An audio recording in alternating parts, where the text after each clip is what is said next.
Dear Esther. This is a game I picked up for $5. It's relatively short. The visuals are great. Its music is fantastic. I'm not gonna commentate very much during it. There's really not much to say, and it's more important to listen to what's being said. I played through it once, and I tried to understand during that time that I played it what exactly it was about, and I still don't fully understand it. I'm gonna play through this playthrough again, trying to understand it some more. It could definitely be played through in one sitting, viewed in one sitting. It's roughly the length of a long TV episode or a shorter movie. Um,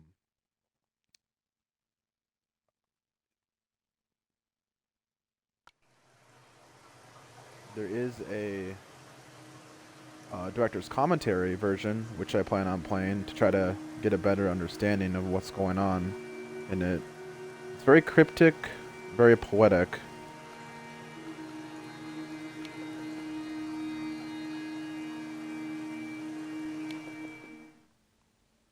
So at this point, I'm going to mute my mic.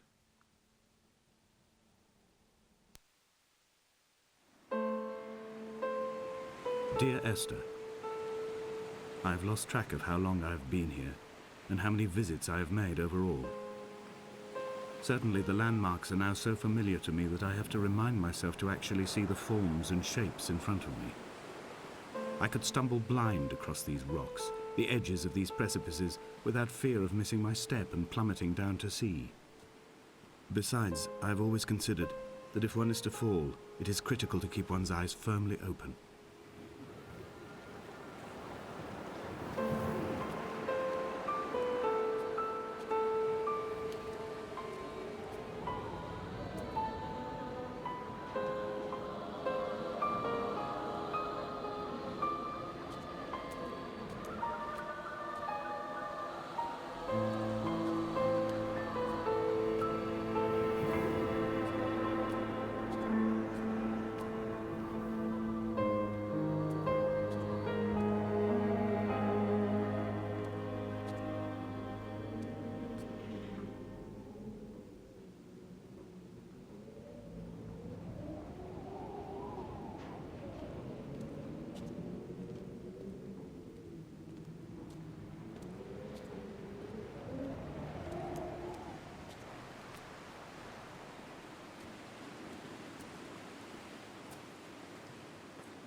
Donnelly reported the legend of the hermit, a holy man who sought solitude in its most pure form.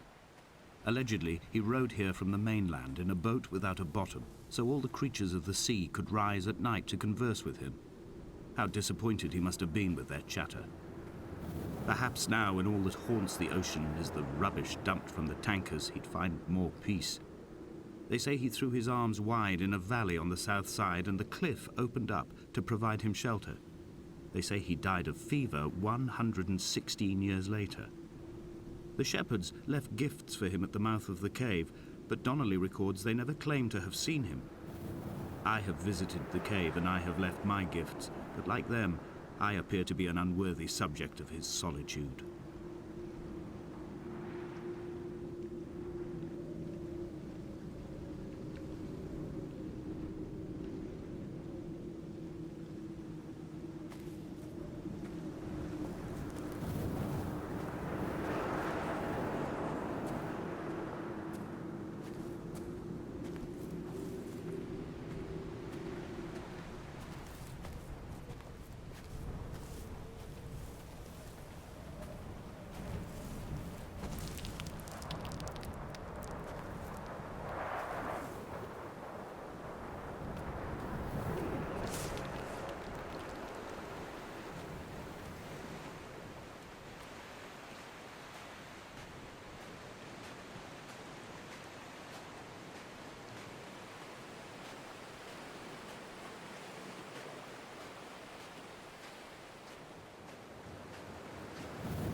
Those islands in the distance, I am sure, are nothing more than relics of another time, sleeping giants, somnambulist gods laid down for a final dreaming.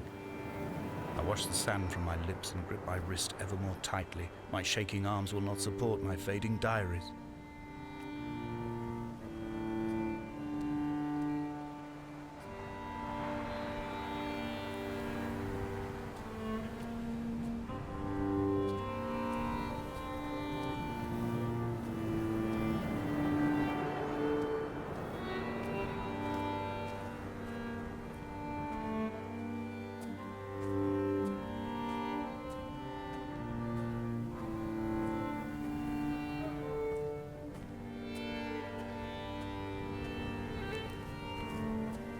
The mount is clearly the focal point of this landscape.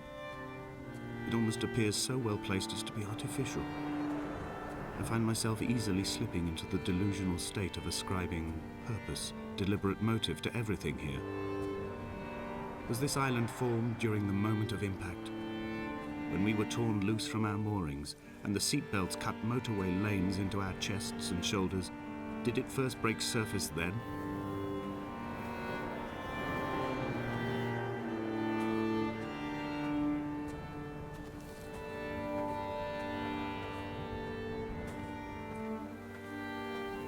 When someone had died or was dying, or was so ill they gave up what little hope they could sacrifice, they cut parallel lines into the cliff, exposing the white chalk beneath. You could see them from the mainland or the fishing boats, and notice and aid, or impose a cordon of protection, and wait a generation until whatever pestilence stalked the cliff paths died along with its hosts. My lines are just for this: to keep any would-be rescuers at bay. The infection is not simply of the flesh.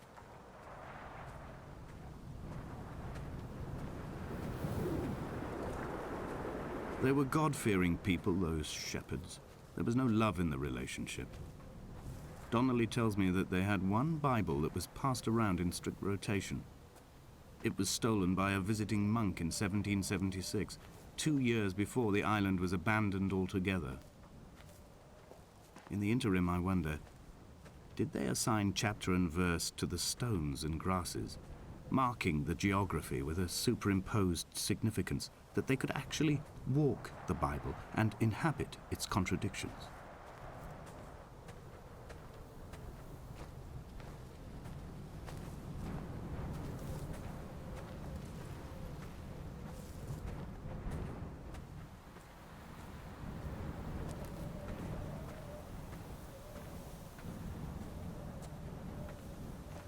Dear Esther, I met Paul. I made my own little pilgrimage. My Damascus, a small semi-detached on the outskirts of Wolverhampton. We drank coffee in his kitchen and tried to connect to one another. Although he knew I hadn't come in search of an apology, reason or retribution, he still spiraled in panic, thrown high and lucid by his own dented bonnet. Responsibility had made him old. Like us, he'd already passed beyond any conceivable boundary of life. I find myself increasingly unable to find that point where the hermit ends and Paul and I begin. We are woven into a sodden blanket, stuffed into the bottom of a boat to stop the leak and hold back the ocean. My neck aches from staring up at the aerial. It mirrors the dull throb in my gut where I am sure I've begun to form another stone. In my dreams, it forms into a perfect representation of Lot's wife, head over her shoulder, staring along the motorway at the approaching traffic in a vacuum of fatalistic calm.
He still maintains he wasn't drunk, but tired.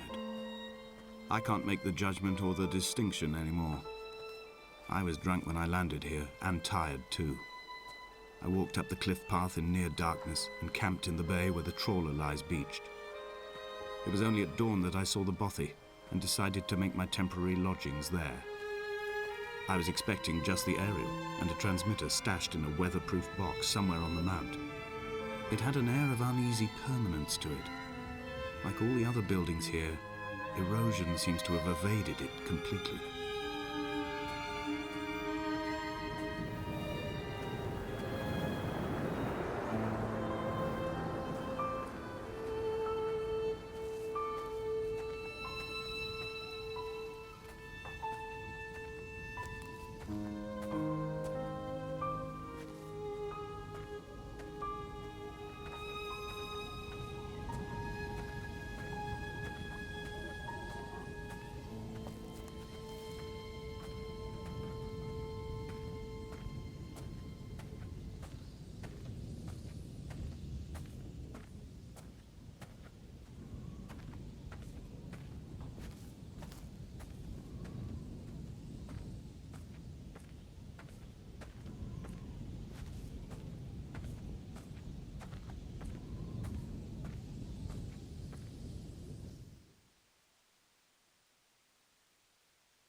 Dear Esther, I have now driven the stretch of the M5 between Exeter and Bristol over 21 times.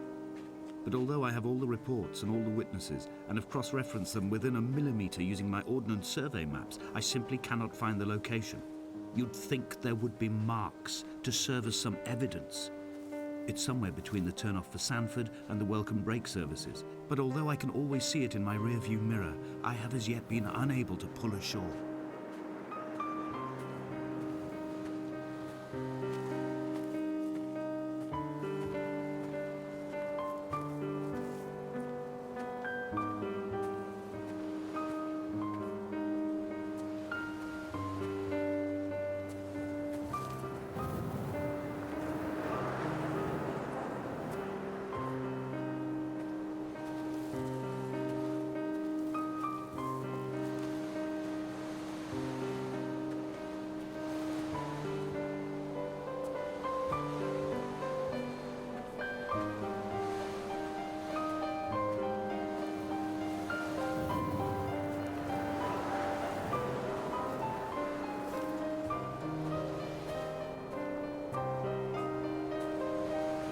An imagined answer phone message.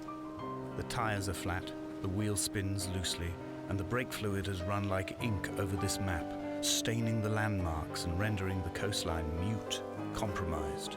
Where you saw galaxies, I saw only bruises cut into the cliff by my lack of sobriety.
There must be a hole in the bottom of the boat.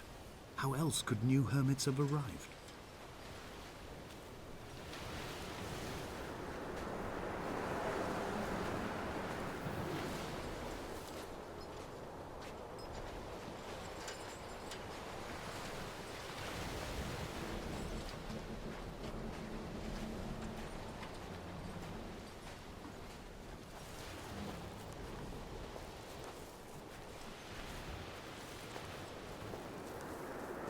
I had kidney stones, and you visited me in the hospital. After the operation, when I was still half submerged in anesthetic, your outline and your speech both blurred. Now my stones have grown into an island and made their escape, and you have been rendered opaque by the car of a drunk.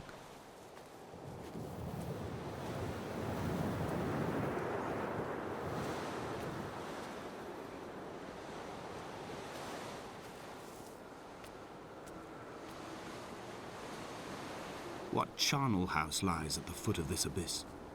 How many dead shepherds could fill this hole?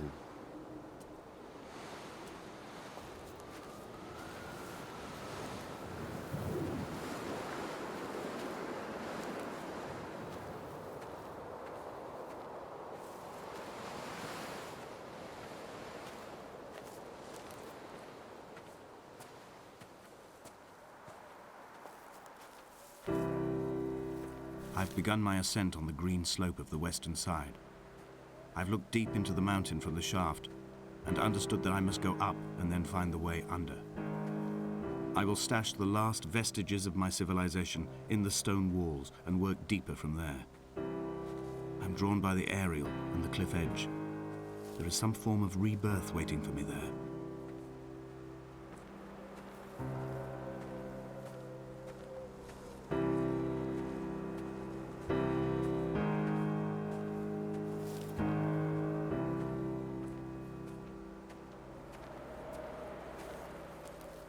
The bothy was constructed originally in the early 1700s.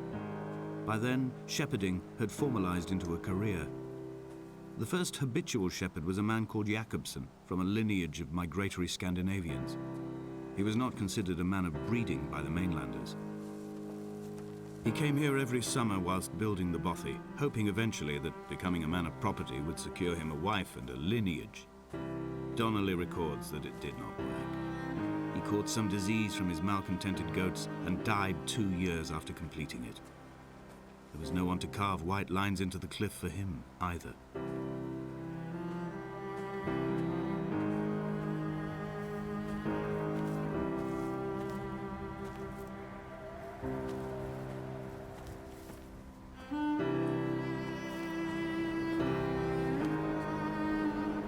Inventory. A trestle table we spread wallpaper on in our first home. A folding chair. I laughed at you for bringing camping in the lakes. I was uncomfortable later and you laughed then. This diary, the bed with the broken springs. Once asleep you have to remember not to dream. A change of clothes. Donnelly's book, stolen from Edinburgh Library on the way here. I will burn them all on the last morning and make an aerial of my own.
He left his body to the medical school and was duly opened out for a crowd of students 21 days after his passing. The report is included in my edition of his book. The syphilis had torn through his guts like a drunk driver, scrambling his organs like eggs on a plate. but enough definition remained for a cursory examination, and, as I suspected, they found clear evidence of kidney stones. He's likely to have spent the last years of his life in considerable pain. Perhaps this is the root of his laudanum habit. Although its use makes him an unreliable witness, I find myself increasingly drawn into his orbit.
From here, this last time, I have understood there is no turning back. The torch is failing along with my resolve. I can hear the singing of the sea creatures from the passages above me, and they are promising the return of the gulls.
I first saw him sat by the side of the road.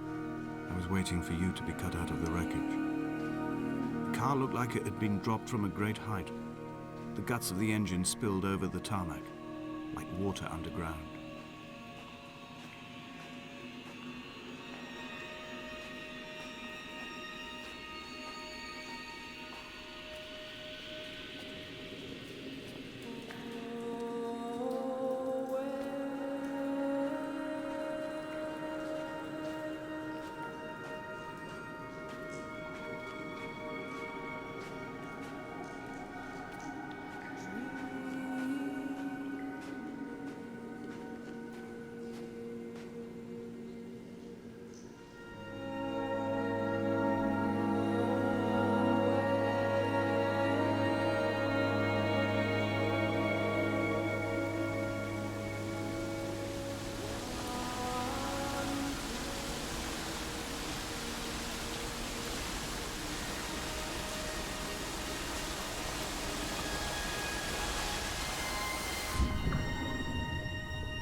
In my final dream, I sat at peace with Jakobsen and watched the moon over the Sandford Junction.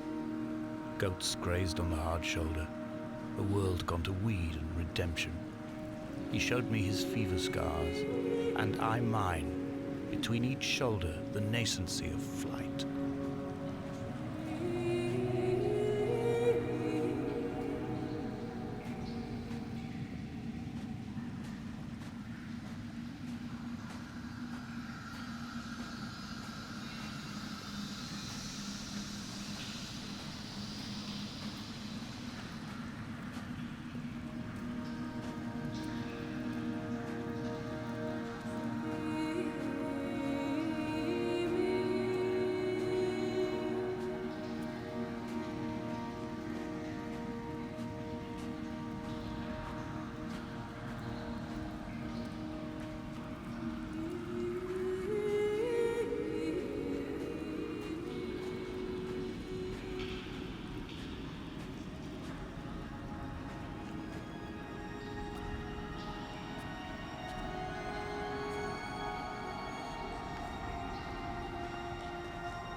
This cannot be the shaft they threw the goats into.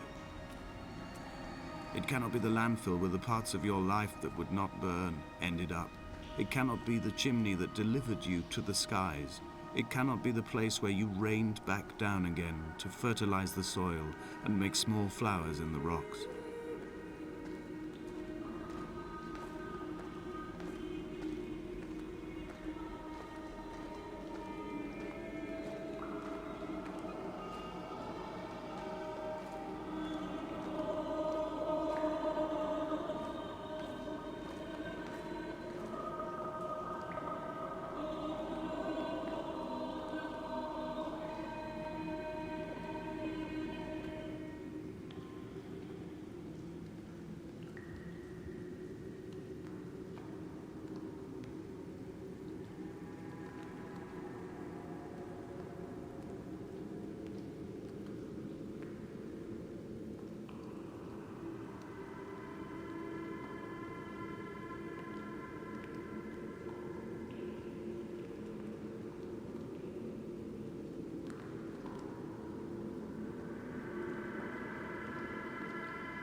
I sat here and watched two jets carve parallel white lines into the sky.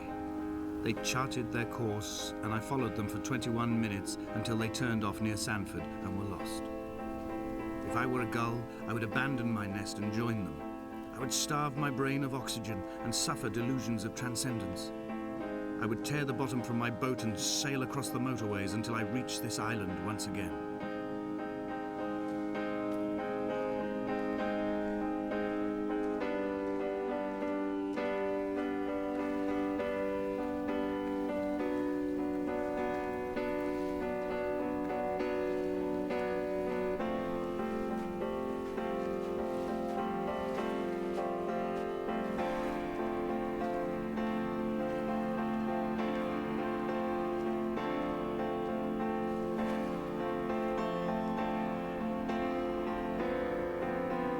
We shall begin to assemble our own version of the North Shore. We will scrawl in dead languages and electrical diagrams and hide them away for future theologians to muse and mumble over. We will send a letter to Esther Donnelly and demand her answer. We will mix the paint with ashes and tarmac and the glow from our infections. We will paint a moon over the Sanford Junction and blue lights falling like stars along the hard shoulder.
There were chemical diagrams on the posters on the walls on the waiting room.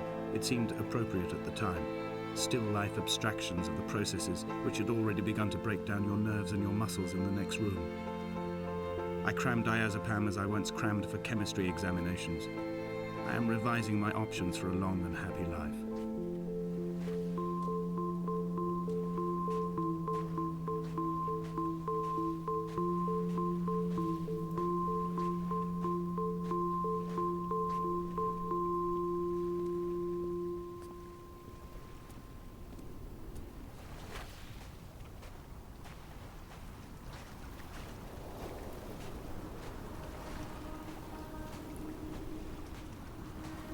From here, I can see my armada.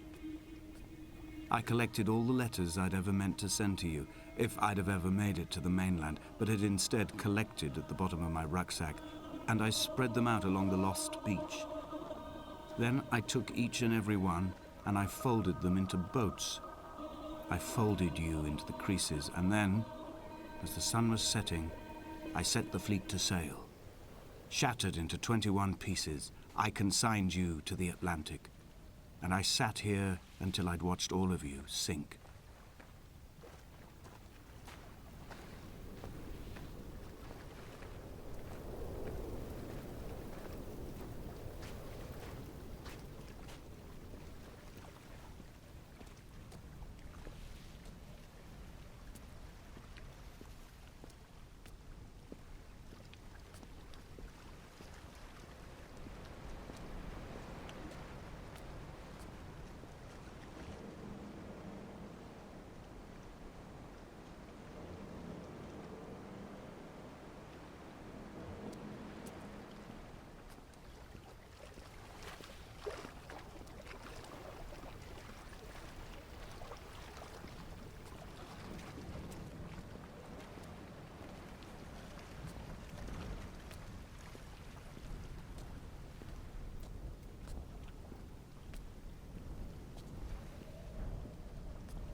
I will drag my leg behind me.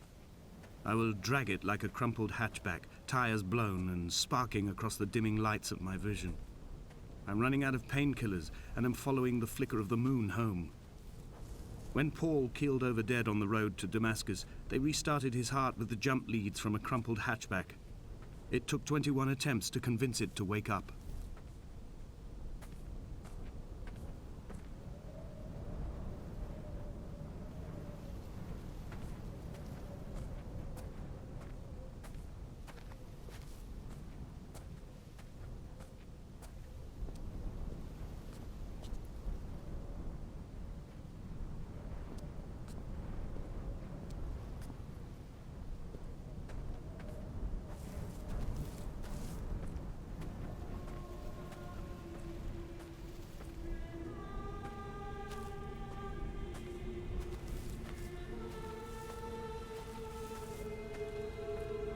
I've begun my voyage in a paper boat without a bottom.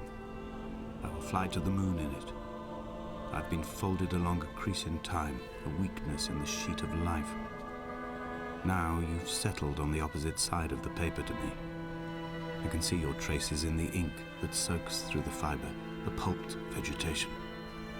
When we become waterlogged and the cage disintegrates, we will intermingle. When this paper aeroplane leaves the cliff edge and carves parallel vapor trails in the dark, we will come together.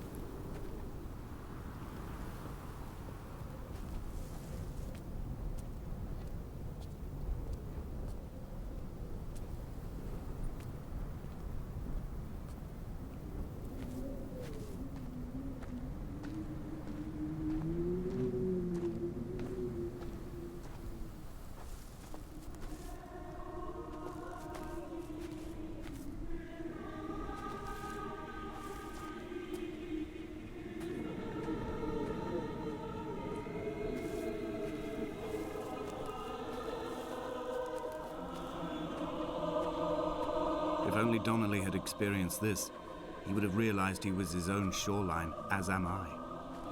Just as I am becoming this island, so he became his syphilis, retreating into the burning synapses, the stones, the infection.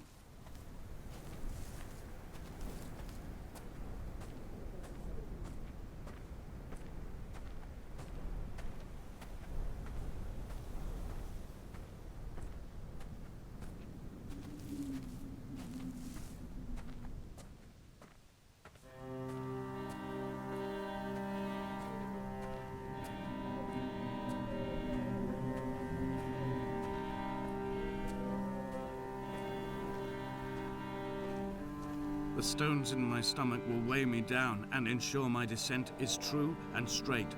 I will break through the fog of these godforsaken pills and achieve clarity. All my functions are clogged, all my veins are choked. If my leg doesn't rot off before I reach the summit, it will be a miracle. There are 21 connections in the circuit diagram of the anti-lock brakes. There are 21 species of gull inhabiting these islands. It is 21 miles between the Sandford Junction and the turn-off for home. All these things cannot, will not be a coincidence.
was not drunk, Esther. He was not drunk at all. He had not drunk with Donnelly or spat Jacobson back at the sea. He had not careered across the lost shores and terminal beaches of this nascent archipelago. He did not intend his bonnet to be crumpled like a spent tissue by the impact. His windscreen was not star-studded all over like a map of the heavens. His paintwork etched with circuit diagrams, strange fish to call the gulls away. The phosphorescence of the skid marks lighting the M5 all the way from Exeter to Damascus.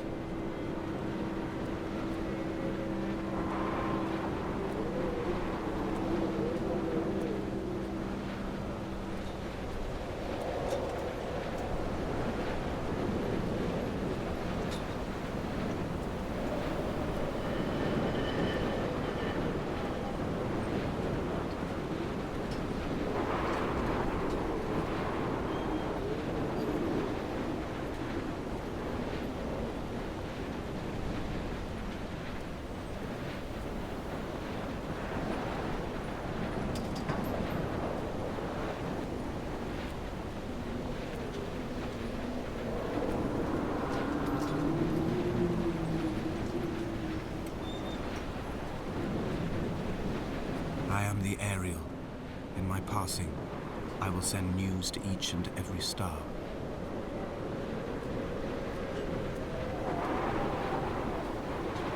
Dear Esther, I have burned the cliffs of Damascus. I have drunk deep of it. My heart is my leg, and a black line etched on the paper all along this boat without a bottom. You are all the world like a nest to me.